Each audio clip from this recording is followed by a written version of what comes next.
Halo semuanya, selamat datang di podcast You Voice. Aku Nia, dan kali ini kita bakal ngobrolin kelanjutan kisah seru dari novel The Phonic Project, khususnya dari chapter 22 sampai 26. Bareng aku di sini sama teman-teman aku yang bakal nemenin kalian ngebahas tiap babnya. Hai semuanya, bisa nyapa dulu? Hai, aku Anissa. Halo Hai semua, juga, aku aku Raffi. Hanif. Siap banget nih buat bahas bagian akhirnya yang keren banget. Mantap. Nah, sebelum kita mulai, buat kalian yang belum tahu The Phonic Project ini tuh merupakan novel yang nyeritain tentang perjuangan tim IT di perusahaan Parts Unlimited yang berusaha menyelamatkan bisnisnya lewat penerapan konsep DevOps. Jadi ceritanya bukan cuma soal teknologi, tapi juga soal perubahan mindset dan budaya kerja. Oke, kita mulai dari chapter 22. Untuk chapter 22 ini, kebetulan aku duluan yang ngebawain ya. Oke, pada bab ini, Pet itu mulai nerapin sistem Kanban board gitu untuk mengatur alur kerja tim IT-nya. Jadi dia ngebuat visualisasi pekerjaan dengan warna beda untuk ngasih memprioritasi tugas-tugas penting gitu, proyek internal dan pekerjaan yang udah terblokir. Tujuannya apa sih? Jadi tujuannya tuh untuk melindungi waktu brand atau si bottleneck ini agar tidak terus terganggu oleh permintaan yang mendadak. Jadi Bill bersama Patty ini dan Wes juga itu menyusun ulang daftar proyeknya. Jadi kayak ngemisahin proyek bisnis dan ngurangin beban kerja yang nggak terencana gitu. Terus bab ini tuh ngasih tahu bahwa perubahan nyata tim IT itu mulai bekerja lebih sistematis, terstruktur, dan kolaboratif juga. Jadi bukan lagi reaktif seperti sebelumnya. Terus di sini untuk chapter 22 tuh punya makna sendiri dan ada temanya loh guys. Jadi bab ini tuh nekanin pentingnya visualisasi pekerjaan dan fokus pada constraint atau hambatan utama supaya menciptakan keefisiensian ini. Dan maknanya sendiri itu tuh manajemen yang efektif bukan soal menambah kerja, tapi soal memperbaiki aliran kerja dan mengelola prioritas masing-masing. Dan tema sendiri itu adalah perubahan pola pikir menuju sistem kerja Lean and DevOps, di mana setiap orang tuh memahami perannya dalam alur nilai bisnis dan bekerja berdasarkan data. Jadi bukan hanya asumsi semata gitu. Wah, berarti di sini tuh mulai terasa banget ya perubahan dari kaos ke sistematisnya ya? Iya, iya banget. Karena mereka tuh mulai memilah gitu loh antara proyek bisnis dan proyek internal. Terus fokus ke hal-hal yang bisa langsung ningkatin kapasitas kerja tim mereka. Dan ini tuh keren banget sih kalau menurut aku. Karena untuk pertama kalinya mereka kerja tuh bukan cuma cepat, tapi juga cerdas gitu. Oh, jadi bisa dibilang bab ini tuh awal dari perubahan budaya kerjanya ya? Iya, benar banget. Karena dari maknanya sendiri, manajemen efektif. Jadi ini tuh bukan soal kerja lebih keras lagi, tapi soal gimana kita mengatur aliran kerja dan gimana kita memahami ya prioritas kita gitu. Dan juga dari temanya sendiri kan transisi menuju pola pikir learn and DevOps gitu ya, di mana semua kerja tuh didasari data dan aliran nilai bisnis gitu. Mungkin ada lagi? Udah? Oke, kalau udah mungkin lanjut ke chapter 23 ya. Bisa dilanjut. Teman aku, Anissa, gimana tuh chapter 23? Oke, baik. Di sini aku bakal ngebahas tentang chapter 23. Di bab ini tuh Bill menerima kabar buruk dari Kristen di mana Brand kembali terlambat menyelesaikan tugas proyek Ponic. Meski awalnya diperkirakan hanya butuh 1 jam, ternyata tugas itu jauh lebih kompleks dan melibatkan lebih dari 20 langkah dan 6 tim berbeda. Patty menemukan bahwa banyak pekerjaan yang dianggap tugas kecil sebenarnya adalah proyek kecil dengan banyak atau handoff antara tim, menyebabkan penundaan besar di setiap tahap. Jadi itu Bill teringat penjelasan Eric tentang teori antrean yang dimana semakin sibuk sumber daya, semakin lama waktu tunggu pekerjaan lain. Mereka menyadari bahwa sistem mereka terlalu padat dan tidak punya slack time, waktu luang untuk menangani gangguan atau pekerjaan mendadak. Patty lalu mengusulkan membuat Kanban lane khusus untuk pekerjaan berulang agar alurnya bisa distandarisasi diawasi ketat. Ia juga memperkenalkan peran-peran seperti ekspediter atau waiter speeder yang bertugas memastikan pekerjaan perpindahan cepat dari satu tim ke tim lainnya tanpa tersangkut di antarian. Lalu, di chapter 2, 3 ini tuh punya makna dan tema juga. Bab ini, menunjukkan bahwa akar masalah keterlambatan bukan pada kemampuan teknis, tetapi pada sistem kerja yang penuh handoff dan beban kerja berlebihan. Maknanya adalah, organisasi butuh keseimbangan, setiap orang perlu ruang agar aliran kerja tidak tersumbat.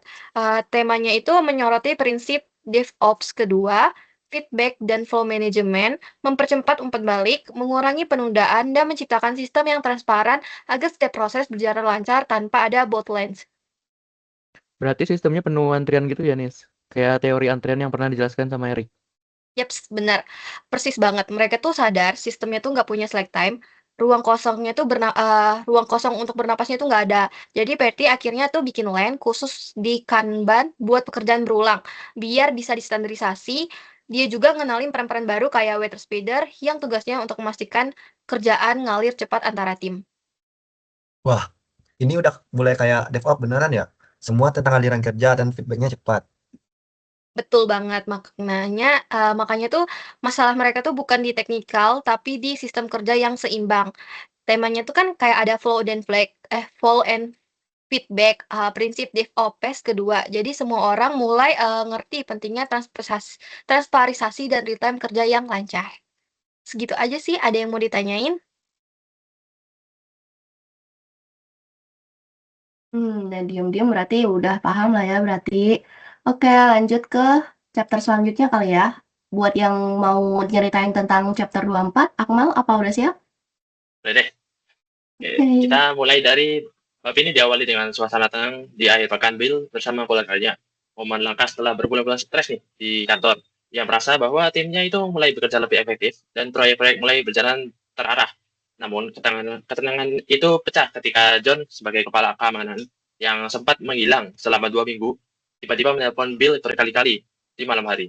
Saat akhirnya mereka bertemu di bar, Bill menemukan John ini dalam keadaan mabuk. Dalam percakapannya, John itu mengaku ingin pindah dari perusahaan dan mempertanyakan apakah selama ini dirinya itu pernah memberikan kontribusi berarti bagi perusahaan. Dalam percakapan jujur namun pahit ini, Bill mengatakan bahwa selama 3 tahun bekerja bersama, kontribusi John memang minim karena pendekatannya terlalu birokratis dan tidak memahami kebutuhan operasionalnya. Meski menyakitkan, benar. Meski menyakitkan, John ini menerima kejujuran itu dan pertemuan mereka menjadi titik balik baginya. Keesokan harinya, John tampak berubah. Ia mengirim pesan kepada Bill bahwa ia telah menjadwalkan pertemuan dengan Dick, salah satu eksekutif tertinggi perusahaan, dan mengajak Bill ikut. Namun Bill di sini khawatir John akan membuat masalah lagi. Namun Bill tetap mempercayai keputusan yang dibuat oleh John untuk hadir. Nah, dari bab ini, makna dan tema ini menyoroti mengenai konflik pribadi, introspeksi, dan perubahan karakter. Maknanya di sini adalah bahwa kejujuran dan komunikasi terbuka itu bisa menjadi awal dari perubahan nyata, meskipun hal tersebut itu menyakitkan. John mulai menyadari bahwa selama ini ia gagal memberi nilai karena tidak memahami kebutuhan orang lain. Lalu ada pun temanya itu transformasi pribadi dan empati dalam kepemimpinan. Dalam konteks DevOps, bab ini menekankan pentingnya menghapus sekat antara keamanan dan operasional, membangun pemahaman lintas fungsi, dan menjadikan kepercayaan sebagai fondasi kolaborasi. Berarti ini pasti jadi momen yang paling berat ya buat si Bill ini. Benar Oh, nggak? berat banget. Tapi justru di sini itulah terjadinya perubahan. Bill itu jujur ke John, bilang kalau pendekatan John ini selama ini terlalu birokratis dan nggak nyambung sama operasionalnya. Awalnya emang nyakitin, tapi justru dari situlah John bisa bangkit dan berubah total. Seperti itu. Ini kayak momen refleksi diri ya, kayak personal transformation gitu. Betul. Jadi maknanya itu ya kejujuran dan komunikasi terbuka bisa jadi awal perubahan besar. Lalu temanya itu empati dan kolaborasi lintas fungsi, terutama antara keamanan dan operasionalnya. Ini ngasih pelajaran penting banget buat dunia DevOps, bahwa kepercayaan adalah fondasi segalanya. Mungkin bisa dilanjut oleh moderator. Oke, mungkin keren banget sih 24. Jadi penasaran nggak sih buat chapter selanjutnya, guys? Langsung aja ke chapter 25. Raffi, aman? Let's go. Chapter 25 ini dimulai dengan Suatu pagi, Bill menemani John menghadiri pertemuan dengan Dix, sang CFO yang juga berperan sebagai de facto COO Parts Unlimited. John datang dengan penampilan baru, lebih rapi, percaya diri, dan membawa sikap tenang dalam pertemuan tersebut. John memulai dengan pertanyaan sederhana namun berani. Apa sebenarnya peran Anda di perusahaan ini? Pertanyaan itu membuka percakapan mendalam tentang tanggung jawab Dix dalam mengelola operasi dan tujuan perusahaan. Dick kemudian membagi dua daftar target utama. Yang pertama yaitu tujuan keuangan, meliputi kesehatan finansial, profitabilitas, dan efisiensi proses seperti order to cash dan financial reporting. Lalu yang kedua tujuan bisnis strategis, seperti kepuasan pelanggan, retensi pelanggan, efektivitas R&D, dan kecepatan time to market. Bill menyadari bahwa hampir semua tujuan itu sangat bergantung pada IT. Meski Dick belum menyadarinya, setelah pertemuan itu, Bill dan John berdiskusi bahwa IT sering disalahkan karena masalah operasional.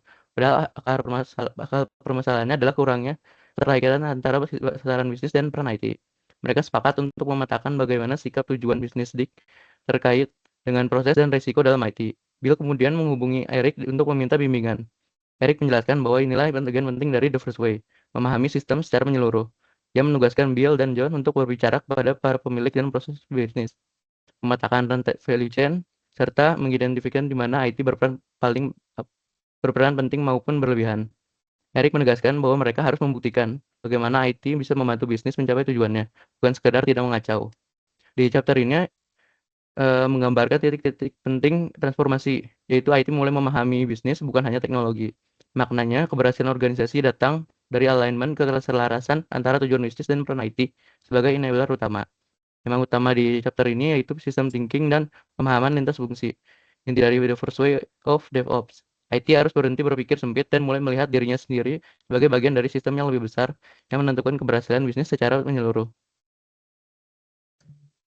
Nah, dan ternyata semuanya nyambung ke IT kan? Ya benar, Bill sadar kalau semua tujuan bisnis itu bergantung banget sama kinerja IT. Tapi sayangnya manajemen tadi belum sadar. Akhirnya Eric menyuruh mereka untuk memetakan value chain untuk mengidentifikasikan di mana IT berperan penting. Oke. Berarti mereka tuh mulai benar-benar paham sistem thinking ya di sini tuh. Nah ya benar banget. Maknanya keberhasilan organisasi datang dari keselarasan dari bisnis dan IT-nya. Seperti temanya The First Way of DevOps, pemahaman sistem harus secara menyeluruh. Di IT harus berhenti berpikir sempit dan mulai melihat mereka sebagai bagian dari sistem perusahaan yang besar. Oke. Ada yang mau nanya lagi di chapter 25, guys? Apa udah cukup? Soalnya kita habis ini mau ke chapter terakhir di pembahasan kali ini. Chapter ujung. Cukup? Oke, lanjut ke chapter 26, chapter terakhir. Jadi harus masih semangat dengerinnya ya, guys. Silakan Hanif. Oke, baik. Nah, selanjutnya di chapter 26, bab ini dimulai dengan Patty yang terkejut melihat penampilan baru John yang kini terlihat profesional dan tenang. Tanda bahwa ia telah berubah dalam cara berpikir, Bill dan tim mulai menjalani misi baru. Hasil arahan Eric memahami rantai nilai bisnis dan bagaimana IT mengaruhinya. Mereka melakukan wawancara dengan pemilik proses bisnis dan di berbagai departemen, dimulai dari John menjadi VP Sales dan Maggie jadi VP Merchandise. Dalam wawancara dengan Ron, Bill dan Patty menemukan bahwa target penjualan seringkali tidak realistis karena tekanan dari pimpinan puncak. Hal ini menyebabkan tim sales kehilangan motivasi dan banyak tenaga Anda keluar. Lebih buruk lagi, sistem CRM yang tidak efisien serta seringnya gangguan pada sistem MRP dan telepon membuat proses penjualan terhambat, bahkan menyebabkan pembatalan kontrak jutaan dolar. Ron menegaskan bahwa kegagalan IT secara langsung mengecam kinerja dan kepercayaan pelanggan. Setelah itu, mereka bertemu Maggie Lee yang menjelaskan bahwa masalah data yang buruk di sistem order dan inventory membuat perusahaan buta terhadap kebutuhan pelanggan. Ia menginginkan sistem pelaporan real-time yang akurat, cepat, dan otomatis agar bisa menjalankan kampanye pemasaran berbasis data dan mempercepat time to market. Nah, Maggie menyoroti bahwa proyek Phoenix yang sudah berjalan 3 tahun ini tidak memperbaiki akar masalah ini. Justru terus menelan biaya besar tanpa hasil nyata. Di akhir bab, Bill mulai sadar. Dengan dana 20 juta dolar, dalam waktu 3 tahun, Phoenix sudah terlalu lama dan terlalu berat. Proyek ini gagal memenuhi prinsip dasar bisnis yaitu memberi return on investment dalam waktu yang masuk akal. Ia mulai menyimpulkan bahwa Phoenix seharusnya tidak pernah disetujui dalam bentuk sekarang. Makna dan temuannya yaitu bab ini menyoroti pentingnya kekaitan antara IT dan tujuan bisnis, bahwa setiap masalah teknologi pada dasarnya adalah masalah bisnis. Makanya makanya bahwa IT tidak boleh berjalan sendiri. Ia harus berperan sebagai enabler yang membantu perusahaan memahami pelanggan, meningkatkan kecepatan inovasi, dan memperbaiki keputusan berbasis data. Tema utama bab ini adalah integrasi IT dengan nilai bisnis dan umpan balik cepat. Bab ini juga menegaskan pentingnya satu, transparansi data dan aliran informasi yang akurat untuk mendukung keputusan strategis. Dua, reduksi work in progress dan mempercepat feedback loop agar investasi cepat kembali. Serta kesadaran finansial dalam proyek IT, bahkan setiap inisiatif teknologi harus berkontribusi langsung terhadap kinerja perusahaan. Aku mau nanya deh, jadinya Ponik itu udah makan dana sebesar 20 juta selama 3 tahun, ternyata belum ada ngasih hasil nyata ya? Nah, itu dia. Bill Santafonic adalah terlalu lama, terlalu berat, dan gagal ngasih return investment. Maknanya IT harus selaras sama nilai bisnis dan harus bisa mengumpan balik cepat. Temanya The Second Way of integrasi IT dengan tujuan bisnis dan transparansi data. Tanpa itu, semua proyek cuma jadi beban, bukan solusi. Wih, kasih tepuk tangan guys. Wah, keren banget ya teman-teman, perjalanan kita hari ini ngejelasin dan tanya-tanya satu sama lain dari bab 22 sampai 26. Jadi kita benar-benar ngelihat gimana Bill dan timnya itu berubah, kayak bukan cuma dalam cara kerja, tapi juga dalam cara mereka berpikir dan berinteraksi kan. Jadi kalau kita ingat di awal cerita tadi, mereka semua tuh kayak kejebak dalam kekacauan kan, kayak proyeknya gagal, konflik antar departemen, tekanan dari manajemen, tapi di titik ini mereka tuh mulai menemukan arahnya mereka gitu kan, bener nggak? Iya, dan yang aku suka banget itu perubahan itu tuh datang bukan dari teknologi canggih, tapi dari manusia yang mulai mau mendengar satu sama lain. Jadi tuh Bill mulai sadar kalau pemimpin tim IT itu bukan soal memperbaiki server atau sistem, tapi soal membangun kepercayaan dan kolaborasi. Nah, benar banget nih.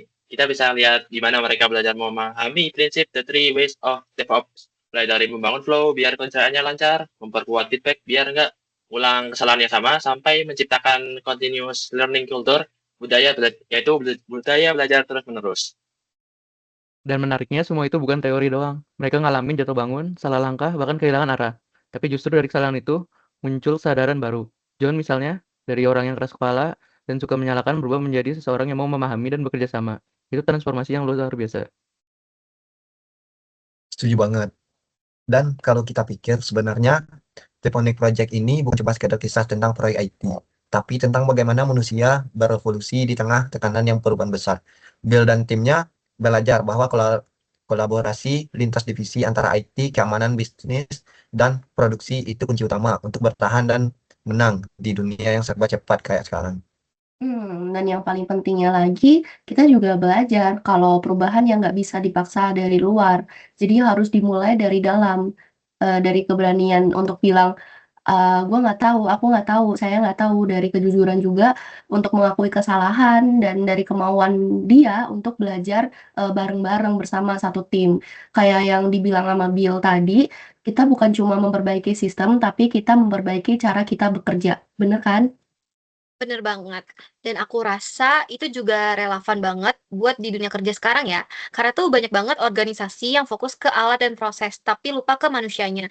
Padahal tuh tanpa komunikasi dan rasa saling percaya, nggak akan ada teknologi yang bisa nyelamatin proyek ini. Betul banget. DevOps itu bukan cuma soal pipeline otomatis, tapi tentang mindset, tentang melihat pekerjaan kita sebagai bagian dari sistem besar yang saling terhubung. Kalau satu bagian tersendat, semuanya itu bisa ikut berhenti. Tapi kalau semua bergerak bersama, hasilnya bisa luar biasa. Dan kalau kita tarik benang merah dari semua bab ini, kita belajar bahwa keberhasilan itu nggak datang dari kerja cepat, tapi dari kerja yang selaras. Selaras dengan rekan kerja, dengan tujuan bisnis, dan dengan hal-hal yang dengan nilai-nilai yang kita pegang. Ya, kayak kata Erik yang itu, perubahan sejati bukan tentang mempercepat, tapi tentang memperjelas arah.